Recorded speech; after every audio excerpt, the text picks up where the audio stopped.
Welcome to the Vegan Pulse, the podcast that brings you the stories of compassionate individuals from all over the world as they share their personal journeys into veganism and their current efforts to promote this ethical lifestyle. I am your host, Nancy Arenas, and today our guest is Tracey Kleber. Tracey is the founder and board president of the vegan advocacy nonprofit Toward a Vegan World, founder and director of Four Dogs and a Fish Productions, the host of the Unexpected Activist podcast, and is author of the vegan lifestyle book, Mud, Grapes, and White Linen, A Beautiful Vegan Life. I would like to introduce her to you. Hi, Tracey. How are you? Hi, Nancy. I'm well, thanks. How are you? I'm doing good. Thank you for asking. And before we go into your journey into veganism, you are in Scotland. How's the weather there right now? Scottish weather. It's today is a beautiful sunny day, but that has not been the norm this summer. It's been chilly, very chilly. As opposed to us here in the US, which is, in parts of it anyway, it's been sweltering. Yeah. Also in Europe has really been suffering too. A lot, especially, Southern Europe has really struggled this year. It's kind of scary just to see the severe weather events. Yeah, what's even scarier is that people are not paying attention to the fact that what happens in one place happens in the other, and people are being displaced. And I guess until it happens to them, unfortunately, they don't want to really focus on that. Yeah. And I think even when they acknowledge that there is a problem with the climate, it never seems to, the conversation never seems to address the role that animal agriculture plays. People want to talk about every other thing, transportation, fossil fuels. So I'm desperate to have that be a bigger part of the conversation. Right. Changing bulbs and recycling is not going to do it. No, it's not. It's not. So let's talk about your journey into veganism. Okay, so I'm going back to the late 1990s. I was a self-professed animal lover, like I think most people are, and I still ate meat. And I adopted a little dog. It was the first time in my adult life that I had responsibility for a pet.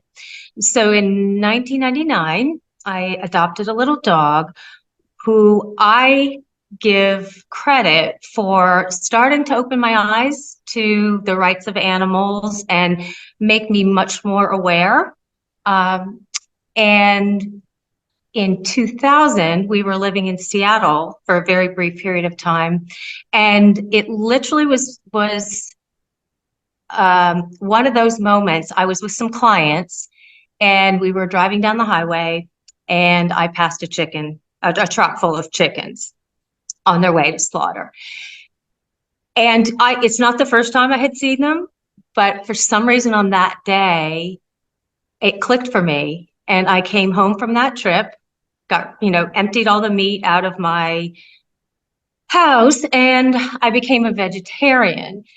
Now, in hindsight, I really didn't have the same knowledge I have now about the egg and dairy industry. So it was a process, and I was a vegetarian with a slow evolution of eliminating things.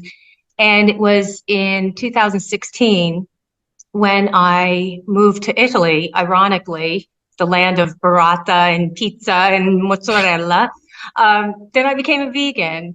And it was at that time that I became a vegan and decided to dedicate myself to advocacy full time. Wow. Yeah.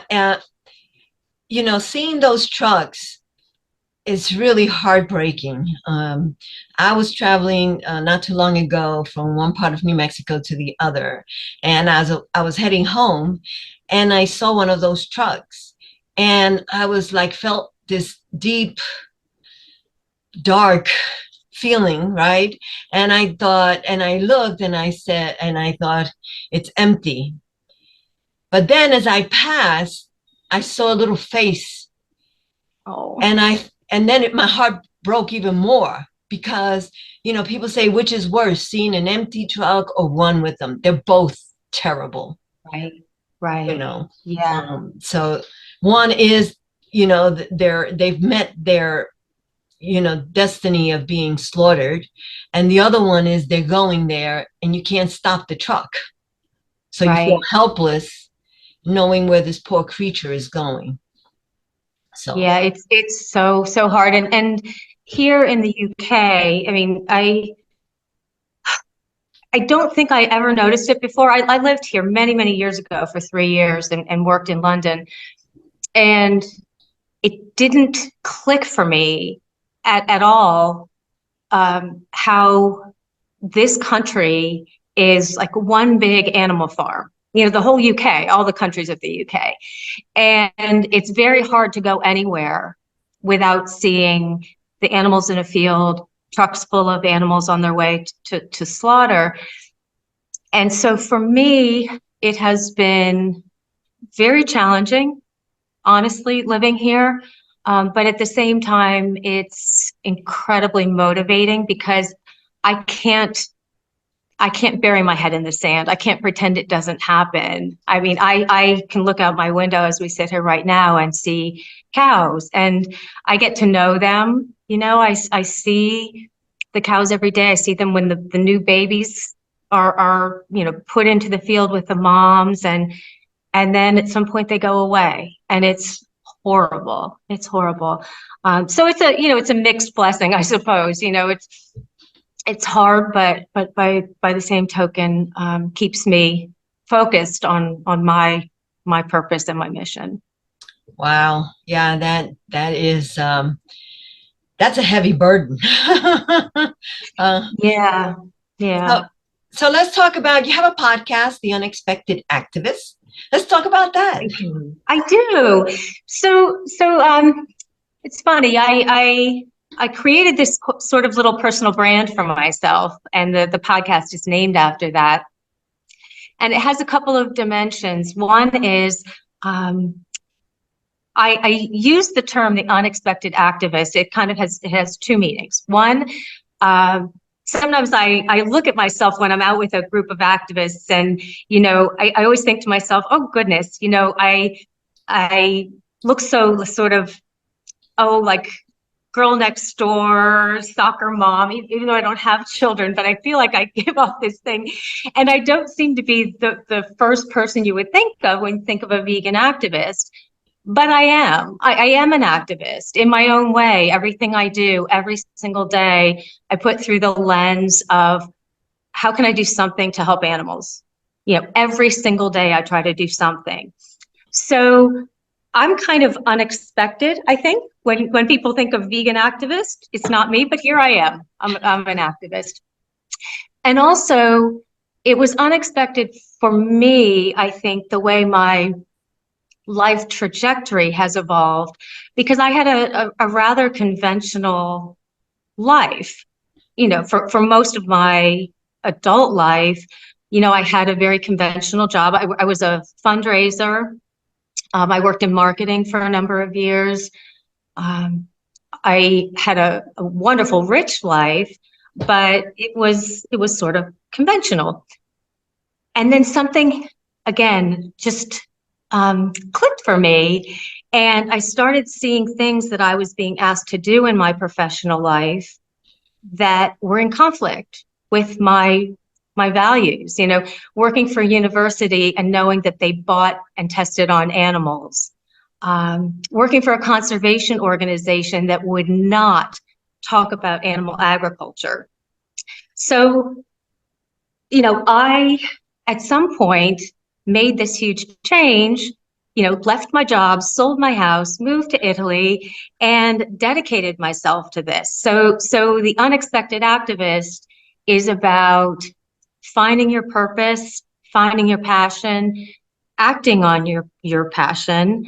It's about highlighting people who have embarked on really exciting mission-driven new chapters of their lives, whether that be in business, volunteering, all kinds of life changes, and then just, all things vegan. So that's where the Unexpected Activist came from. Awesome. And so it's new. It's new. I'm not a seasoned veteran in the same way that you are. I've only done 10 episodes so far, but it's been really fun, and I love the opportunity to share people's stories, as I'm sure you do, and give a voice to people, let them tell their stories. I just love talking to people and hearing their stories, so I'm very excited about it. Yeah, likewise. That's why I like to do this Vegan Pulse, because get to share stories from people all over the world, and the journeys into veganism. I think stories are powerful, and for people to hear the stories of different individuals and how they came to veganism, can touch one person here, another person there, because, like you just said, I'm not someone who people would think is an activist because they look at me, but that's exactly it. Having people tell their stories and share it, because someone could say, hey, then it's not far-fetched for me to do it. Or, hey, I was in that position, kind of a thing. And so I think it is great to share stories of other individuals and highlight them in a space where they wouldn't be highlighted otherwise, because of course the media in general does not cover veganism. So we have to do it. We have to give light to those individuals and those stories that the regular media does not. Right. And, another thing that I think is really important is I did all of the things that I'm working on right now. All of them started after I turned 50.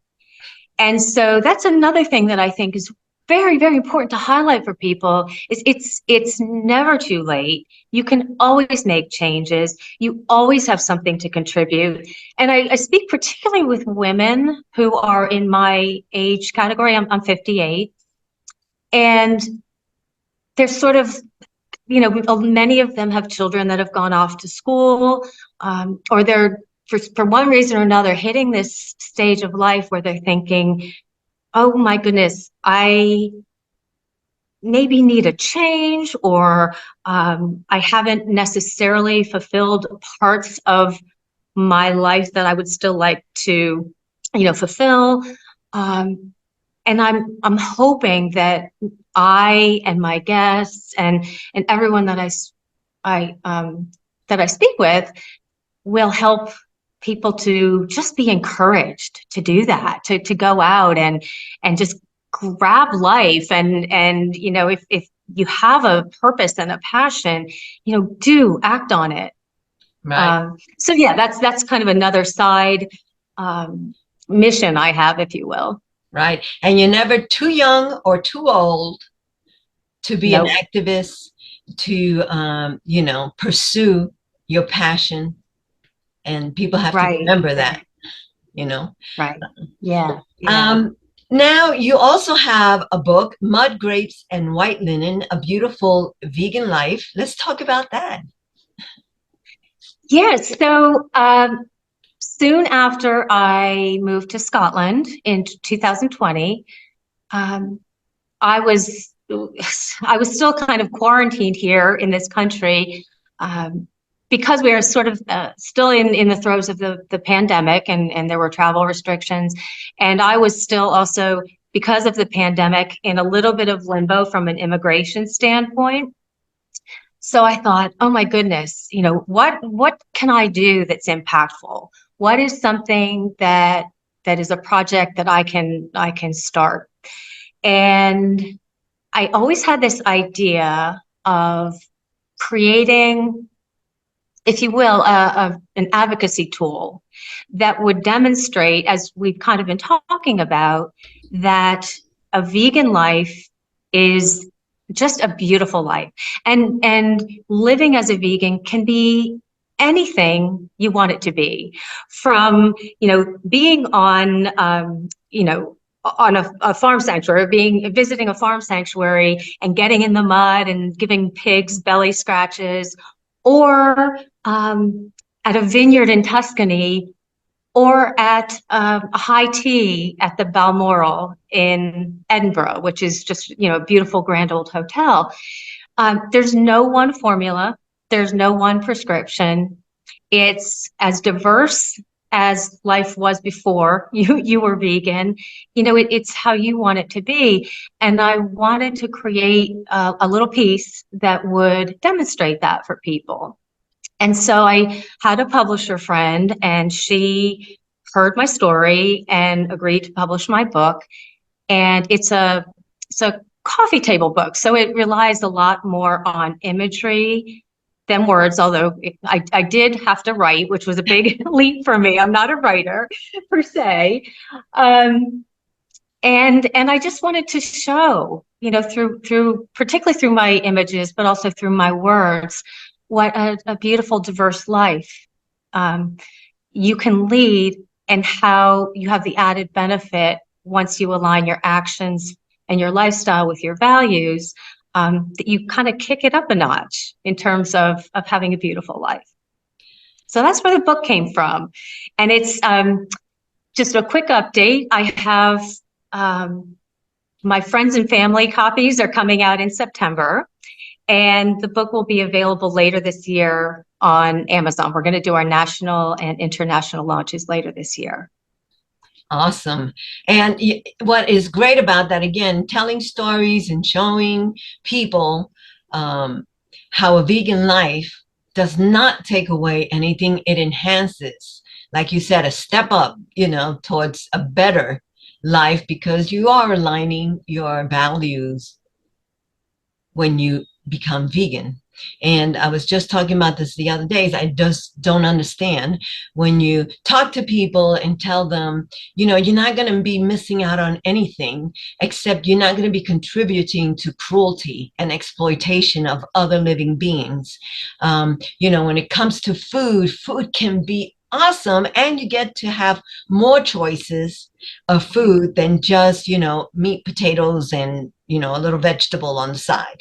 I mean, and the taste can be awesome. And why, if you are being offered the opportunity to step up and actually have flavorful food that does not contribute to the demise of these beings that want to live, why wouldn't you do it? Why are we have so many people just holding back? Yeah. Yeah. It's very interesting you say that, because I had a conversation recently with some friends. I was traveling in Italy with them. And one night I just asked the group, the only one other person was vegan. I asked them, why wouldn't you? Why wouldn't you go vegan, knowing what you know? Mm-hmm. And the reaction was fairly and surprisingly emotional. And a lot of it was so bound up in tradition and, family recipes, family gatherings, that sort of thing. So I think it's really incumbent upon us to live as examples and show that you don't have to leave all of that behind. All you have to do is adapt and modify, and all of that still happens. You have 4th of July barbecues if you live in the U.S. You can travel everywhere. You can eat fast food. You can eat fine food. You can do all of those things. And, like I said, I think our living as examples and just sharing is a fabulous form of activism. Most definitely, because food is, sharing vegan food is a form of activism.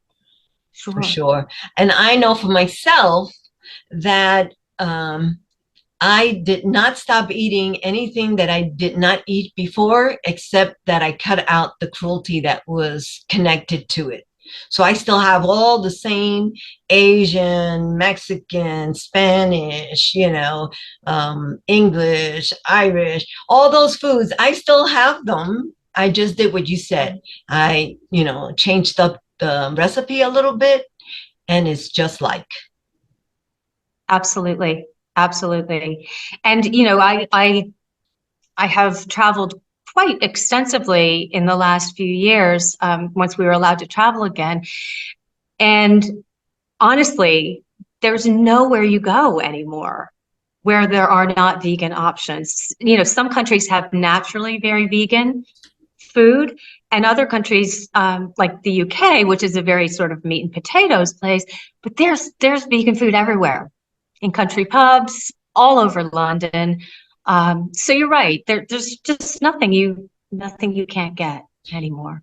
And and sometimes like people like to cling to tradition, but tradition um is like a funny thing, because tradition was, in the old times, I think is the Aztec Indians used to sacrifice a virgin. That was tradition. We don't do that Right. anymore, right? So it's no different than, changing things as we come to know that these things should not be done. I mean, we Right. shouldn't hurt other living beings. We should not just take it into ourselves to think, oh, we're humans, we're above everyone. So if I want to take this and I want to take that, I could just take it. That's not the way it should be. Right, right. I agree. And I think a lot of that comes with education, and evolution. And um, I think when you talk to someone and you have a conversation, you confront them with the idea that you just said, it doesn't hold up. The whole idea of tradition for tradition's sake, it doesn't hold up anymore. But until you have those conversations with people, they just sort of go along saying, well, this is how we do it. Right. So it is incumbent upon us to be doing the outreach all the time, having those conversations. And sometimes it takes longer than with some people than others. But I think it's really, really valuable. And you also are the founder of Toward a Vegan World. Tell me a little bit about that before we close up the interview. Okay. Toward a Vegan World is a vegan advocacy nonprofit that I founded in 2020.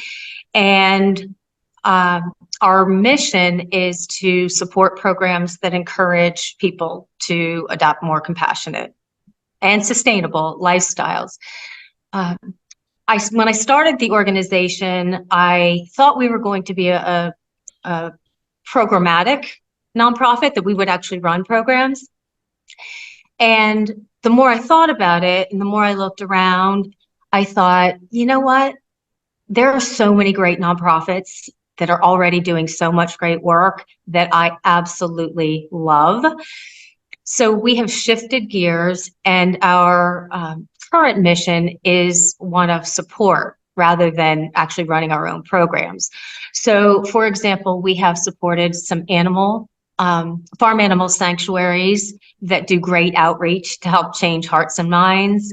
We have supported the first LA vegan food bank in Los Angeles. Oh, I met her. Did you meet Gwenna? She is an awesome Gwenna Oh, Hunter. Gwenna Hunter, yes, she's she's awesome. awesome. There's a vegan author here who wrote children's books, and we, donated to get those books into schools. So we're trying to find programs that we feel are really impactful, that might be with smaller organizations for which, our support can make a real difference. And my book and all of my projects that I do will feed into this. So I am planning to have a philanthropic component of every one of my for-profit projects, so that we can support that. Awesome. Tracey, it has been a pleasure to talk to you, to meet you. You as well. It's awesome what you're doing, moving the vegan movement forward. So I appreciate that. Thank you. Oh, and thank you. Thank you for everything you do. I've followed you for a number of years. I think we've been connected on LinkedIn for a while, and I love the work you do. And thank you for telling everyone's stories. I think it's just so important and so impactful. So thank you. You're welcome. Take care. All right. Bye-bye. All right. Thank you for joining us on another Vegan Pulse. I am your host, Nancy Arenas. I hope that you find these stories inspiring and empowering, and that they help you to join us on building a more compassionate world. Remember, if you have a pulse, you have a purpose. Live vegan.